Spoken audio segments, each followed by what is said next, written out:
इससे पहले वाली क्लास में हम आपको अभिक्रिया को बैलेंस करने के लिए सिखा दिए हैं, how to balance chemical reaction.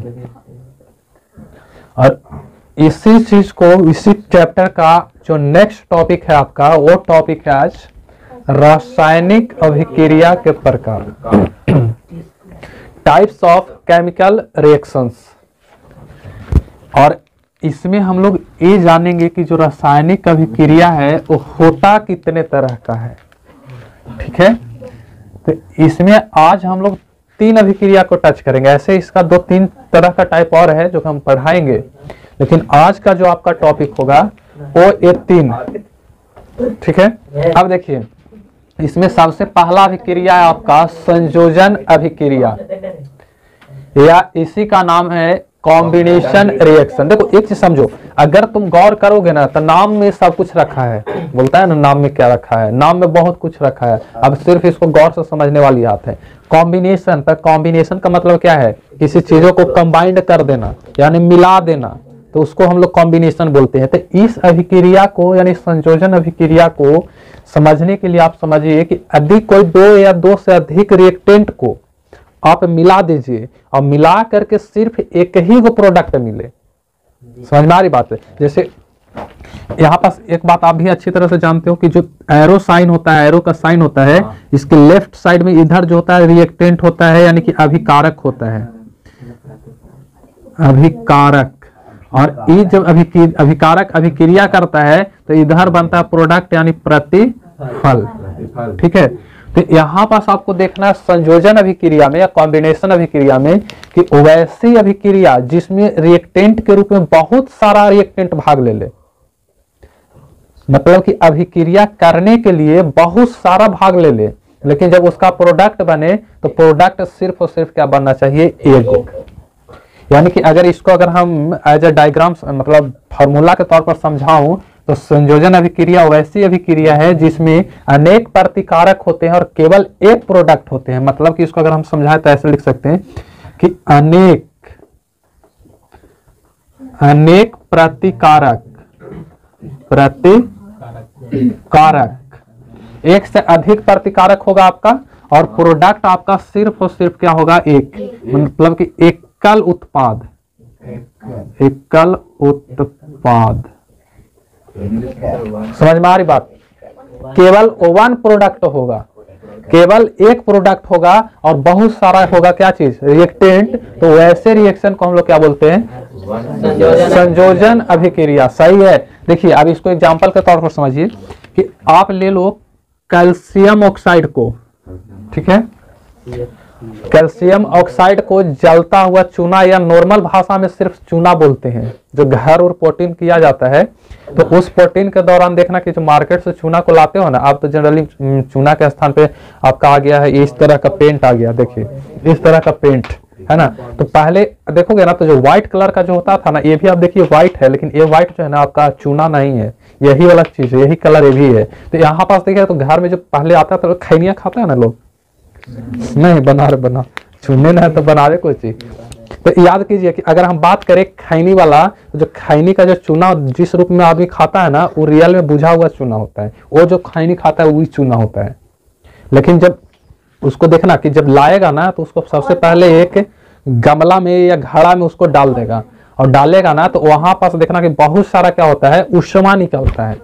तो यहाँ पास यही चीज है कि जो कैल्शियम ऑक्साइड है ये जलता हुआ चूना है। कैल्शियम ऑक्साइड आपका क्या है, जलता हुआ चूना है, यानी जली जलता हुआ चूना है। और इस जलता हुआ चूना में आप मिला दीजिए पानी। याद रखना कि ये क्या है, जलता हुआ चूना। हाँ, मतलब इसको हम लोग नॉर्मल भाषा में सिर्फ चूना बोल सकते हैं। और इस चूना को समझिए इधर, इस चूना को आप किसके साथ रिएक्शन करवाइए, पानी के साथ।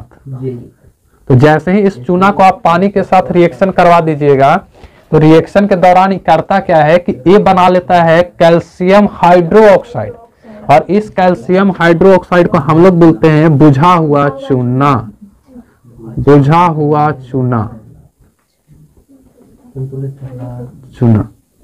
ठीक है। आप समझिए कि इसकी आप बात करोगे तो क्या है आपका, चूना प्लस पानी इज इक्वल टू बुझा हुआ चूना। और इसी चूना को याद कीजिए कि लोग खैनी खाने में यूज करते हैं। खैनिया के साथ उजारका जो मिलावेगा ना, उजारका यही रहता है। मारो, समझ में आ रही बात है। एक खैनी वाला चूना होता है। अगर खैनी खाता है व्यक्ति, समझ में आ रहा, तो खैनी खाने वाला चूना कौन होता है? यही गजीब के खाता है। कुछ हो जाए, पता है खैनी खा से गजीब उन लोग के आदमी कुछ अगर बड़ा बड़ा काम करेगा ना, तो पहले एक खिल्ली बनाएगा, तो कल मारेगा, चल देख ले क्या होते समझ ले। उसके बाद वो काम कर ही देगा, एकदम भयंकर एनर्जी लाता खैनी खा खा के, समझे।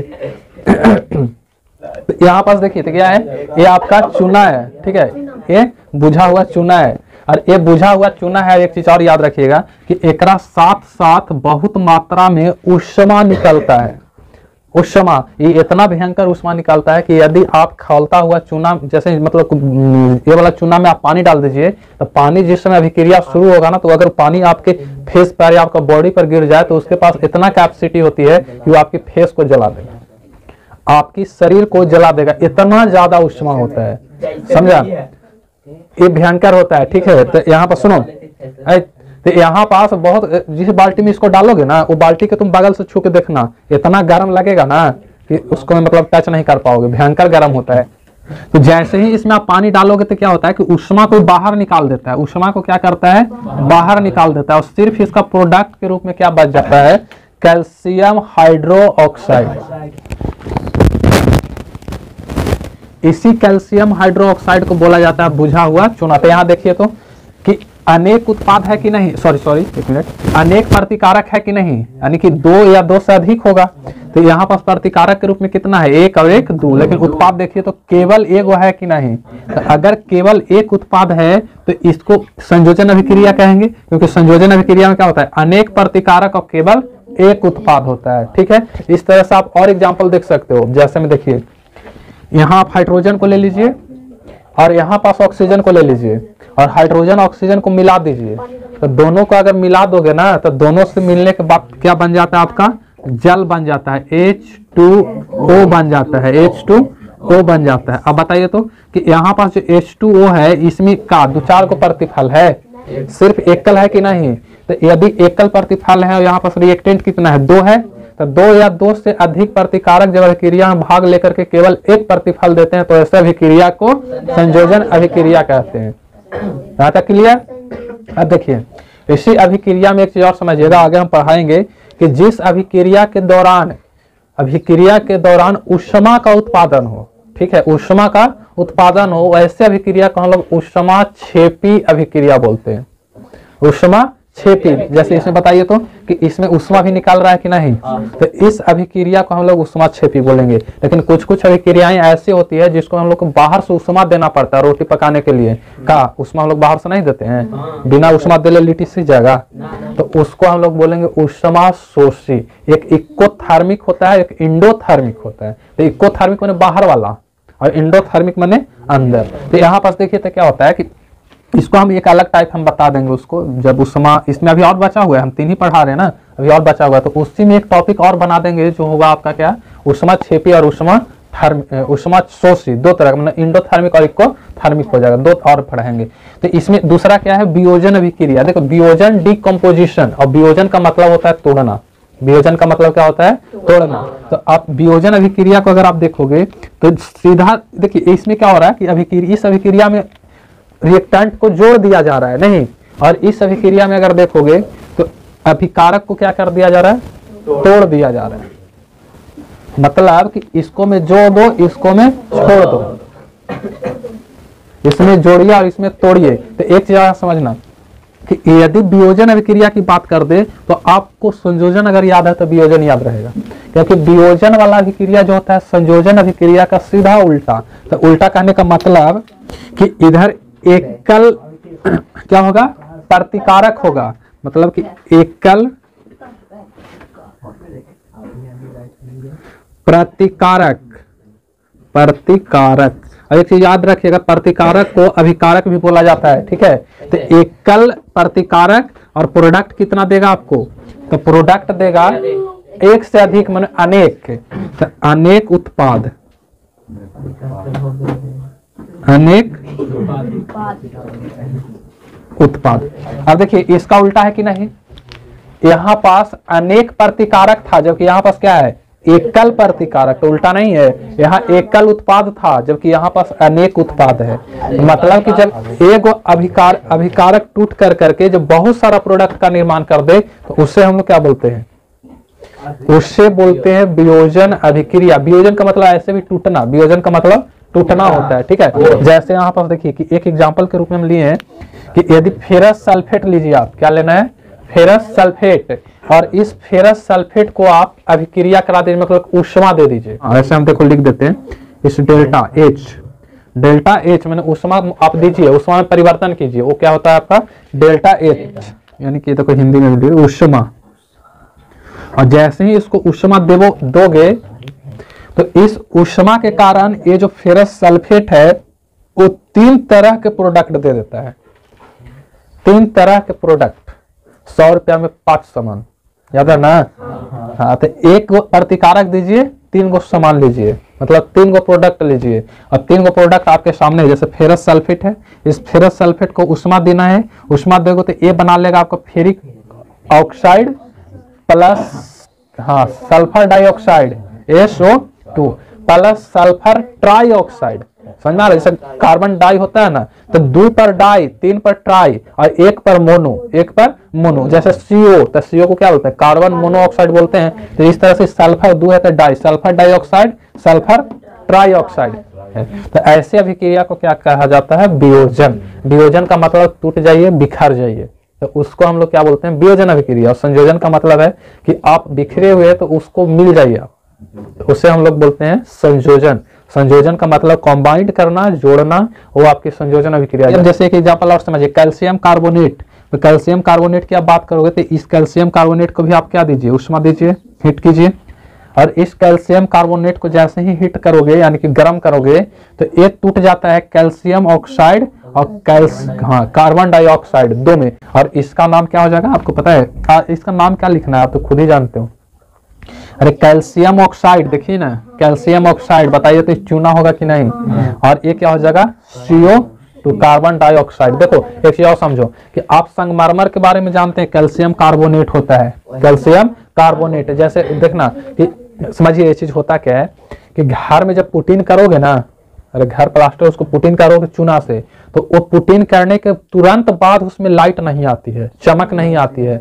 जैसे इसको पुटीन करोगे ना तो इसमें कितनों आप 5 परत भी मार दो, 5 बार भी पुट्टी चला दो, पुटीन कर दो, तो इसमें तत्काल लाइट नहीं आएगी। इसको लाइट आने के लिए आपको 3 से 4 दिन का समय लग जाता है। तो उसमें होता क्या है, तो उसमें यही चीज होता है, इसका उल्टा होता है, इसका उल्टा क्या होता है कि आपने जो इस पे पुटीन किया है वो पुटीन आपका ये होता है बुझा हुआ चूना, यानी कैल्शियम हाइड्रोक्साइड होता है। और जैसे ही कैल्शियम हाइड्रोक्साइड की आप चर्चा करोगे तो ये रिएक्शन कर जाता है किससे, वायुमंडल में उपस्थित कार्बन डाइऑक्साइड से। और जैसे ही आप चूना को रिएक्शन करवाइएगा, बुझा हुआ चूना को रिएक्शन किससे करवाइएगा, कार्बन डाइऑक्साइड से। तो सुनो, कार्बन डाइऑक्साइड और कैल्शियम ऑक्साइड दोनों मिलकर करके बना लेता है कैल्शियम कार्बोनेट, और कैल्शियम कार्बोनेट बनता है तो उसी का नाम होता है संगमरमर। तो कैल्शियम कार्बोनेट है, इसको आप संगमरमर बोल सकते हो।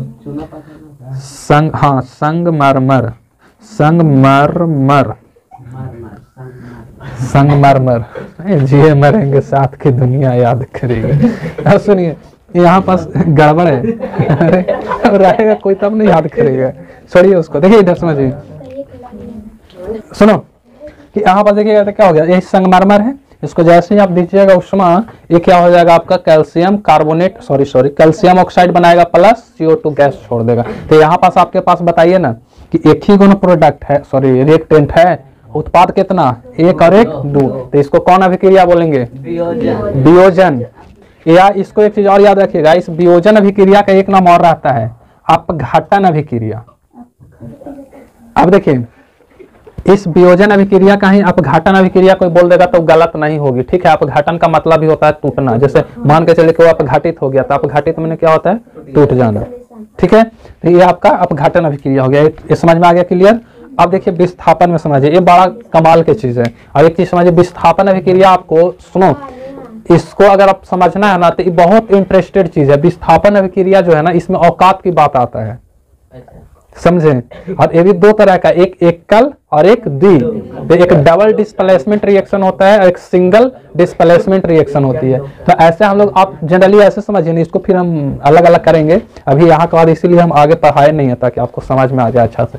विस्थापन अभिक्रिया को जनरली आप ऐसे कह सकते हो कि यदि कोई अभिकारक किसी विलयन से अपने से कम शक्तिशाली तत्व को हटा करके उसके जगह पे खुद बैठ जाए तो उसे हम लोग बोलते हैं विस्थापन अभिक्रिया। ऐसा समझ में नहीं आएगा, हमको पता है। देखिए समझिए, मतलब कि अपने से कमजोर, कमजोर कहने का मतलब कम क्रियाशील, तो अपने से कम क्रियाशील वाले तत्व को अधिक क्रियाशील वाले तत्व उसके विलयन से हटा करके उसकी स्थान को ग्रहण कर लेते हैं, तो वैसे अभिक्रिया को विस्थापन अभिक्रिया बोला जाता है। जैसे अब सिंपल है, छोड़ ही देता है। जैसे आप मान लो कि सीएम आ गया, तो सीएम के सामने डीएम बैठल रहेगा?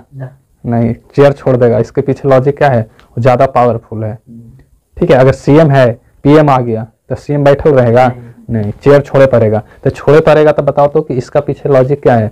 यही ना कि उसको से ज्यादा पावर में है, तो पावर में है तो यहाँ पावर की बात चलता है। तो इस चीज को अगर हम लिखना चाहे, डिफाइन करना चाहे, तो ऐसे कह सकते हैं कि यदि अधिक क्रियाशील तत्व अपने से कम क्रियाशील तत्व को उसके विलयन से अलग कर दे तो वैसे अभिक्रिया को क्या बोला जाता है? विस्थापन अभिक्रिया। वैसे अभिक्रिया को क्या बोलेंगे? विस्थापन अभिक्रिया बोलते हैं, ठीक है। अब किसको अलग करेगा? तो अपने से कम वाले को अलग कर देगा तो वहां खाली रह जाएगा, उसका स्थान पे खुद ही जाके बैठेगा। तो खुद जाके बैठेगा तो वहां पास बताइए तो कि जैसे एग्जाम्पल में यहां से समझिए कि जैसे मान लो कि हमारे पास कॉपर सल्फेट का विलयन है, कॉपर सल्फेट का विलयन है, और इस कॉपर सल्फेट के विलयन में आप डाल दीजिए लोहा को, तो आपको पता होना चाहिए कि लोहा कॉपर से अधिक क्रियाशील तत्व है।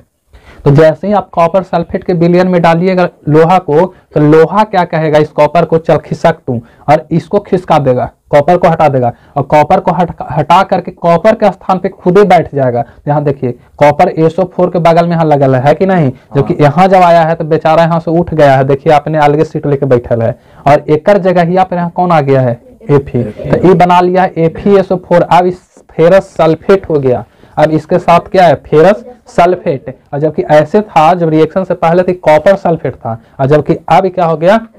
Ferrous sulphate. मतलब कि रिएक्शन से पहले केकरो और, रिएक्शन के बाद केकरो और। तो यहाँ पास देखोगे तो फिर शक्तिशाली हो, काम ही नहीं करेगा। अरे भयंकर, हमको पता नहीं है, सब पता रहता है, सब कौन सेटिंग कैसे होगा। अब देखिए गलत बात उताओ, 4 को रख लो, सिखा देगा, समझो इधर। अब देखो यहाँ पास अगर देखोगे तो क्या है? Ferrous sulphate. यहाँ पास क्या हुआ? कॉपर को हटाया कि ना हटाया? और कॉपर को हटा कर खुद आ गया, और कॉपर को क्या कर दिया? अलग कर दिया। तो अलग कर दिया तो बेचारा कमजोर है, तो इधर बैठल है, तो इधर बैठल है, तो इसको हम लोग क्या बोलेंगे? विस्थापन अभिक्रिया या डिस्प्लेसमेंट रिएक्शन। इसका और भी आप एग्जाम्पल में समझ सकते हो। जैसे देख, अब यहाँ पास देखिए, हाँ बताओ क्या है? हाँ, लेड या शीशा, इसी का नाम है। कहा लगी तुम लोग पढ़ती है रे लड़की लोग, पता है ये सब एकदम पूरे लड़की जाति को बर्बाद करके रख दिया ये सब। ये आपका क्या है? लेड है, और इस लेड को आप रिएक्शन करवा दीजिए कॉपर क्लोराइड के साथ, तो पता चलेगा कि कॉपर से भी शक्तिशाली है लेड। जैसे ही आप रिएक्शन इसको करवाइएगा तो कॉपर को हटा देगा और लेड इसके साथ आ जाएगा, और लेड इसके साथ आ जाएगा तो बताओ तो लेड क्लोराइड हो जाएगा, ठीक है। यानी कि शीशा का क्लोराइड हो जाएगा और कॉपर बेचारा अलग, और एक कॉपर आपका क्या हो जाएगा? सॉलिड के रूप में बाहर निकल जाएगा, सॉलिड के रूप में बाहर निकल जाएगा। पीएच कौन बोल रहा है? अब समझिए यहाँ पास समझिए कि यहाँ पास देखिए तो क्या है? आपका लेड है। तो लेड यहाँ पास क्या कर रहा है कि अगर एक चीज आप समझे तो कि अगर कॉपर सल्फेट के विलयन से आपको कॉपर को निकालना पड़े तो क्या करोगे? जैसे चीनी और पानी का जो मिश्रण होता है, उस मिश्रण से यदि चीनी को निकालना होता है, पानी को गर्म कर दीजिए, चीनी निकल जाएगी। नहीं, अगर कॉपर सल्फेट के विलयन से अगर कॉपर सल्फेट के विलयन से यदि कॉपर को निकालना हो तो आप क्या करोगे? कुछ नहीं, सिंपली लोहा को डाल दीजिए ना, वो अपने आप उठ के भाग जाएगा। तो उठ के भाग जाएगा तो बताइए तो सल्फेट के विलयन से कॉपर निकल गया, और जब विलयन निकल ही गया तो कॉपर सल्फेट से हमारा कोई मतलब नहीं, हमारा कॉपर निकल गया है। तो ऐसे अभिक्रिया को क्या बोला जाता है? विस्थापन अभिक्रिया। अब इसी में आप जाइए ना तो ये 2 तरह का होता है। विस्थापन आपका 2 तरह का होता है, एक एकल विस्थापन होता है, एक डबल विस्थापन होता है। अभी जो हम रिएक्शन का एग्जांपल दिए हैं ना, रियली में ये सब एकल है, एकल है, इसलिए एकल है कि इसमें जो एलिमेंट का विस्थापन हो रहा है वो एक ही बार हो रहा है, जो कि डबल डिस्प्लेसमेंट में क्या होता है, दो बार हो जाता है। तो दो बार हो जाता है तो उसको डबल, और एक बार होता है तो उसको एकल बोला जाता है। ठीक है, यहाँ तक क्लियर। तो अगले बार जो आपकी क्लास होगी ना, उसमें 3-4 रिएक्शन और बता दिया जाएगा। उसमें आपका एक होगा एकल विस्थापन, तो आप समझ ही लिए, डबल विस्थापन और उष्माक्षेपी, उष्माशोषी, और भी रिएक्शन की अगर टाइप आएगी तो उसको पढ़ा दिया जाएगा। तो आपके लिए आज इतना है, राइट कीजिए। आज के लिए इतना ही काफी है।